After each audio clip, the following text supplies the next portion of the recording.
El himno de México inspira mucho. Ahora hay que diseñar un sistema que funcione antes de que despegue el plan. Si a ustedes les parece que este tema es interesante, pues los invitamos a compartir este en vivo y a suscribirse al canal. ¿Qué dicen nuestros amigos? Pedro dice, por favor, Oreshnik para México. Rusia no tendría por qué, porque no hay un acuerdo de colaboración conjunta. Y estos acuerdos de defensa mutua funcionan de, bueno, yo te ayudo y tú qué. O sea, ¿qué me das? ¿Qué te doy? Dice Anel 2403, Claudia sabe que sería como pelear militares de a de veras con gangueros armados, con tirabolas. De todas formas, lo mejor es la paz. Pues sí, lo mejor es la paz. Si quieres la paz, prepárate para la guerra. Único que hay mexicanizado, dice, es el narcotráfico por nuestra excelentísima narcopresidenta y es que gobernador. Bueno, déjame decirte algo, Melvin. El problema del narco, hasta donde yo me quedé, no inició el año pasado. Entonces es un problema estructural. Hasta donde yo me quedé, antes de que llegara Sheinbaum a la presidencia, el narco estaba. Y lastimosamente, después de que se vaya Sheinbaum, va a seguir. Va a seguir. Que si yo creo que este sexenio va a poder resolver el problema del narco en México, no lo creo. Mis mejores vibras, mis mejores deseos, no lo creo. Imagínate que tengo un incendio en mi patio trasero y mi vecino, que tiene una gasolinera, se trae bidones todos los días y le tira gasolina a mi jardín. ¿De dónde sacan las armas estos grupos? De Estados Unidos. ¿En qué moneda se manejan? En dólares, puro dólar. Puro verde. ¿En dónde lavan su dinero? No es en México. Entonces, ¿quién los controla? ¿Y por qué los arman hasta los dientes? De alguna forma, Estados Unidos, la CIA muy en específico, ha sido muy efectiva para fondear y armar y entrenar a grupos rebeldes y a través de ellos desestabilizar gobiernos. Digo, lo hicieron en Siria, de hecho así depusieron a Bashar al-Assad, lo hicieron en Libia, lo hicieron en Irak y lo hacen en México. Pero en México no existe ISIS ni ninguno de estos grupos. En México se les llaman cárteles. Y tienen armas estadounidenses y tienen entrenamiento occidental y se manejan en dólares. Entonces, de alguna manera, esa es una herramienta de control, por supuesto, para desestabilizar gobiernos, porque es muy sencillo. Si quisieran acabar con el problema del narco, ¿por qué existe el narco en México, mi querido Melvin? Si no hay quien la compre, no hay quien la venda. Y es una demanda fuera de control. Pero también es un pacto no escrito. Mientras la droga llegue al norte y la sangre corra al sur, no hay problema. Logran muy bien esa contención. Es un pacto no escrito que se acaba de una forma muy sencilla. Si resuelves tu problema de adicción a las drogas, de oferta, de demanda, se acaba la oferta. La demanda está en Estados Unidos. Por eso tanta oferta en México. Pero si hubiera más drogos en Europa que en Estados Unidos, pues seguramente este problema se trasladaría a Marruecos. Y no lo tendríamos en México. ¿Cómo es posible que el 4% de la población mundial se aspire el 80% de los opioides del mundo? ¿Cómo es posible? Nosotros tenemos un problema terrible en México. Somos el país que más Coca-Cola consume. Me parece que casi 3 litros de Coca-Cola al año. Diarios, perdón. Tú me vas a decir, yo no tomo Coca-Cola, entonces esto está peor porque hay alguien que se chinga tus 3 litros casi. 2.5 que te tocaban. Todo es con coca, todo es con coca. De la líquida. Del otro lado de la frontera es en polvo. O sea, ¿cómo es posible estadísticamente hablando que el 4%, repito, de la población mundial se aspire el 80% de los opioides? y que no atiendan ese problema de salud. ¿Por qué es un problema de salud? Lo único que va a pasar, dice Martín, es que México va a tener que acercarse a Rusia igual a Venezuela. No necesita México cambiar de dueño. Necesita ser libre. O sea, me refiero a las exportaciones. El dueño de nuestras exportaciones es Estados Unidos. Y si no, explíquenme cómo el 82% de nuestras exportaciones van a parar a un solo lugar. Nunca nos hemos puesto a pensar, ¿qué pasa si por X o Y esa frontera se cierra? Porque contentillo de Donald Trump, por un problema sanitario, por un problema del cárteles, por lo que ustedes quieran, por un berrinche, por una sanción. ¿Qué vamos a hacer con nuestras exportaciones? ¿Por qué ponemos casi todos los huevos en una sola canasta? Es un tema de diversificar. No se trata de quitar el 82% de las exportaciones mexicanas y ahora mandarlas en lugar de Estados Unidos a Rusia. Volvemos a lo mismo. Ahora el dueño de nuestras exportaciones va a ser Rusia o China. No, se trata de diversificar, como lo hizo Brasil precisamente. ¿México debe correr a la Coca-Cola? Sí, definitivamente. Miren, ahora hay un gran debate, por cierto, en el tema de las bebidas azucaradas en México, y yo veo ahí una fuerte discusión. Repito, hace poco se enojaron mucho la gente de Morena conmigo porque no estuve de acuerdo con el discurso de decir que la presidenta Sheinbaum no tiene responsabilidad en el caso de Carlos Manzo. Todos tenemos responsabilidad. Aquí a nadie le queda decir, no es mi culpa. Eso fue mi culpa también. Yo, Víctor, que vivo en Canadá y que me encantaba en las mañanas poner corridos tumbados para bañarme y ver narcoseries. También es tu culpa y también es culpa de la presidenta y de Harfuch. Pero hay gente que es muy fanática, muy fanática. Y bueno, luego se enojan conmigo también otros cuando digo la presidenta lo está haciendo bien y me vienen aquí a decir chairo, de izquierda, etc. Justo hace rato alguien me ponía en el Instagram algo así como, tú eres un chairo estúpido de izquierda, que no, se fue como hilo de media. Pero en el tema de las bebidas azucaradas, a ver, por mí deberían de ponerle el 100% de impuestos a las bebidas azucaradas. Por supuesto, es el enemigo número 1 de México. Yo hice un video incluso de eso. La Coca-Cola mata más gente que el narco, con todas sus marcas. O sea, el tema del daño a la salud que tenemos en el país más obeso del mundo, porque México es el país más obeso del mundo en obesidad infantil. El segundo en adultos. El primero es Estados Unidos. Lo que comemos nos está matando. Muchísimo tiempo hice videos de esto porque a mí me parece gravísimo. Y defendemos precisamente este tema del azúcar, de las bebidas azucaradas. No se le quita nada, no se pierde nada bueno en México si dejamos de consumir este tipo de bebidas.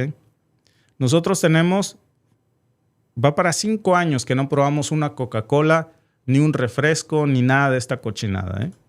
Víctor, ¿sabes cuál es el arma más poderosa con la que México puede aplacar a Estados Unidos? Dice Esperanza Salazar, los alimentos. También de hambre se matan a los soldados. Bueno, de hecho fue una de las estrategias más eficientes de Rusia. No sé si ustedes lo sabían, seguro sí. Cuando Napoleón quiso invadir Rusia, pues se topó con un ejército que lo mató de hambre. ¿Qué es lo que hacía? No se enfrentó a Napoleón, sino que a medida que Napoleón avanzaba con sus tropas, los soldados rusos iban quemando todas las fincas, las parcelas, los sembradíos, quemando toda la comida a su alrededor. Entonces, mientras más se adentraban en territorio ruso, no tenían nada que comer, solo veían cenizas.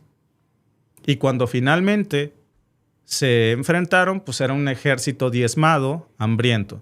El problema es que si Estados Unidos no nos compra a nosotros, le va a comprar a alguien más porque ellos están diversificando sus exportaciones. Nosotros no. Se enojan cuando lo hacemos porque son como el marido celoso, que no quiere que la mujer se lleve con nadie más para que dependa solamente de él.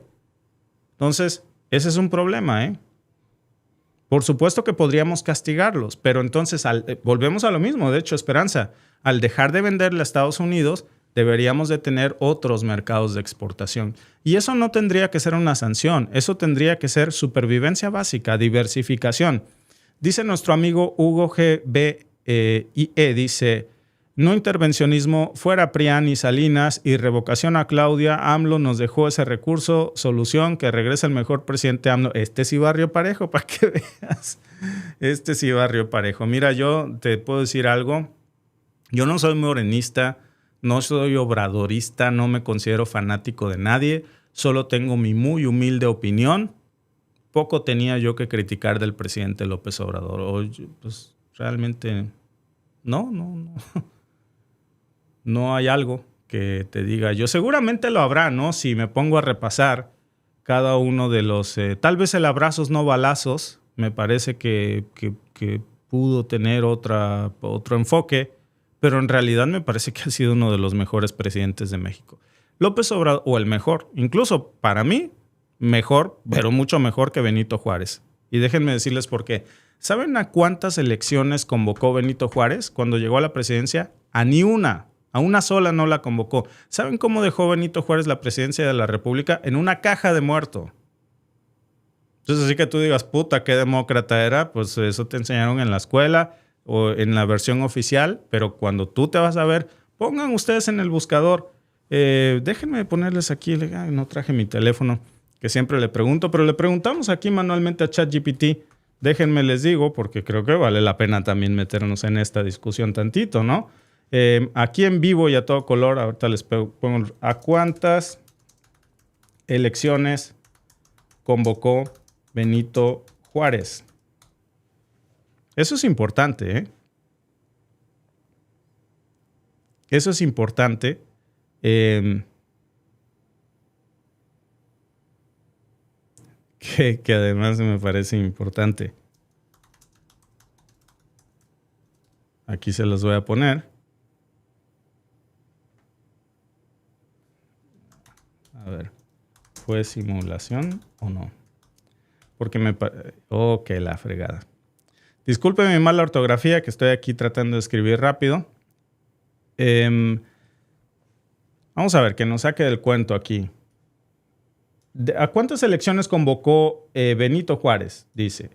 Bueno, convocó a 4 elecciones presidenciales durante su vida, aunque solo en 3 de ellas fue candidato y resultó electo. Aquí te detallo. Elecciones de 1858, inició su gobernación por sucesión, no fue una elección directa, asumió la presidencia en enero como presidente de la Suprema Corte conforme a la Constitución. Bueno, esa fue la elección en la que ganó.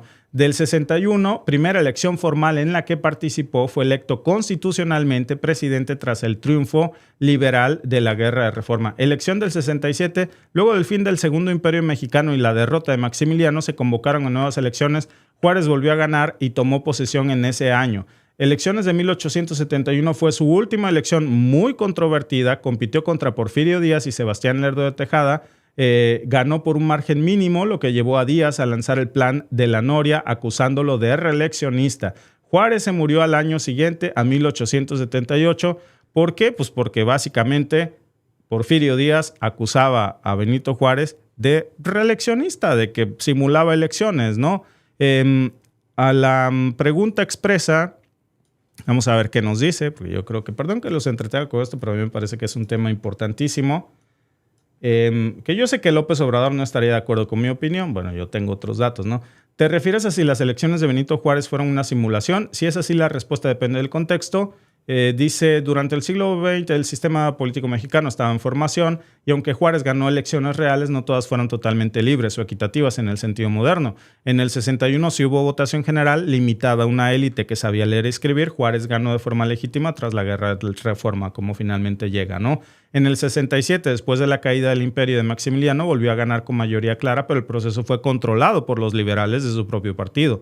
En el 71 su elección fue muy cerrada. Muchos consideraron que hubo fraude o manipulación política para mantenerlo en el poder. Porfirio Díaz se rebeló con el plan de la Noria, acusándolo justamente de reeleccionista. Dice ChatGPT, y de haber convertido el proceso en una simulación democrática. En resumen, no todas las elecciones de Juárez fueron simulación, por la que ganó, pero la del 71 sí fue muy cuestionada y es vista por muchos historiadores como un proceso manipulado para justificar su continuidad en el poder. Y por otro lado, pues a mí me parece que López Obrador dijo que no se iba a reelegir, que no iba a hacer lo que hizo Bukele y no lo hizo. Punto. ¿Pudo hacer lo de El Salvador? Seguramente. Tenía todo para manipular la Constitución. Iba a representar un daño grave al país, lo iba a hacer y se fue a su casa. Y él dijo, no me meto en política desde que me vaya, y no se ha metido. Yo creo que ganas no le faltan, pero no se mete. Víctor, deberías de averiguar sobre Simón Levy, un mexicano. La neta me da hueva, entonces no me voy a meter en eso. Es más, yo creo que hasta darle promoción está cabrón. JL Rendón dice, con la pequeña diferencia de que somos 40 millones viviendo en Estados Unidos y ya es hora de comprar juguetes al oso ruso. Cierto. Yuk NU Adapts dice, soy mexicano-americano, yo por 10 años ya sabía que los planes de los republicanos no nos quieren reemplazar a los mexicanos con los del Medio Oriente. México tiene que invertir en drones. Si pasa eso, el costo aquí en los Estados Unidos va a subir en la política. Eso es fatal, es doble espada. Cuando gane un demócrata se va a calmar. Pues ya a este punto, le decía yo a Alba, si fuera estadounidense, yo creo que ya me estaría yo haciendo demócrata a este punto, literalmente. Y finalmente, bueno, ¿qué dicen nuestros amigos aquí en el chat? Acaban de entender que en México no gobierna. Dicen, ningún presidente tiene que cubrir a los narcos y si no hacen sus fallas están en peligro de muerte. Dice nuestro amigo, México has always helped USA in all the wars. Bueno, pues no lo creo. Yo creo que en ninguna. USA y México siempre van a ser amigos, incluso Canadá. Pues así que tú digas que en la gracia de los canadienses está ahorita Estados Unidos o Donald Trump, no mucho que digamos, no mucho que digamos. Sí, repito, yo he seguido el tema de la controversia de este personaje que ni voy a nombrar. Me dio curiosidad saber quién era. Y después de que, bueno, vi que pues, tiene su historia política con Morena, con Mancera, pues es un tema muy que yo creo que ya... O sea, no te puedo decir ni siquiera francamente que si tú me preguntas de un crítico... Es más, te voy a decir a Alasraqui, por ejemplo, ¿no? Así te la pongo. El señor Alasraqui pues es un señor que tiene un punto de vista muy polarizante en contra del gobierno en general. O sea, me parece que en cualquier situación no está de acuerdo. Hasta ahora yo no lo he escuchado estar de acuerdo con algo del gobierno o de López Obrador o de Claudia. Yo se los digo, a veces estoy de acuerdo, a veces no estoy de acuerdo. Con López Obrador pienso que estaba de acuerdo en un 98-99% de sus decisiones. De Claudia Sheinbaum tal vez con un 70%, en un principio un 90%, luego un 80% o luego 78% y ahí vamos. Pero bueno, yo creo que se vale, ¿no? Se vale tener una opinión crítica. Pero ya cuando tienes una historia detrás que parece hasta como de una cosa ya de venganzas políticas, a mí me parece que ese ya es otro cuento. Ya no es un comentarista como el señor Alasraqui, que bueno, pues tiene su visión. Yo respeto lo que él piensa y espero que él respete lo que yo pienso y nos respetamos por pensar diferente. Pero lo otro ya me parece que tiene una historia, ¿no? Lili Telles, por ejemplo. O sea, no es un pensamiento de oposición independiente. Más bien parece un tema de resentimiento personal, porque ella llega al Senado por Morena, realmente. Quizá no sería tan malo que México se vuelva territorio de Estados Unidos, dice, se acabarían las fronteras, solo cambiarían de manos las ganancias porque México no es soberano, está secuestrado por narcopolíticos, no son libres. Mi querida Anel, el gran problema es que ve y pregúntale a Puerto Rico cómo le ha ido con esa canción. Si aquí hay gente de Puerto Rico, bueno, Puerto Rico literalmente es una colonia de los Estados Unidos. No pueden ni votar por su presidente. Imagínate qué democracia es esa. Y cuando tienen un desastre natural, no les mandan pero sin ni un kilo de ayuda, los dejan morir solos. Pregúntame cómo están las calles en este lugar, o sea, me parece que Puerto Rico, por ejemplo, ve cómo están las calles de Puerto Rico, cómo está la infraestructura de Puerto Rico, pero es un tema militarmente estratégico para Estados Unidos. Y en el tema de México, pues no dudo que el petróleo mexicano véngase para acá. Las refinerías mexicanas, cuando se trate de saquear todo lo que hay que saquear de México, adelante. Cuando se trate de invertir en infraestructura, jamás. Jamás. No. Ni lo quiera Dios, ¿eh? Lili Telles es una corrupta vendepatria traidora, dice Alberto Morales. La Claudia hubiera pedido eso, cuñado, lo de Manso, dice. ¿Viste lo que sucedió en Argentina? Que Trump los amenazó con no darle el dinero en Estados Unidos. Sí, si no votaban por el partido de Milei. Básicamente, ¿no? Señor, es usted una persona de verdad clara. México es un país muy bueno y recuerden al Benito y el respeto por... Sí. Bueno, les digo, yo tengo mis muy particulares puntos de vista, ¿no? Gracias por vernos. Si te ha gustado este clip, síguenos en vivo para ver nuestro programa completo de lunes a viernes en nuestros canales de YouTube y Facebook. Suscríbete, comparte con tus amigos y déjanos tus comentarios. Te esperamos en vivo.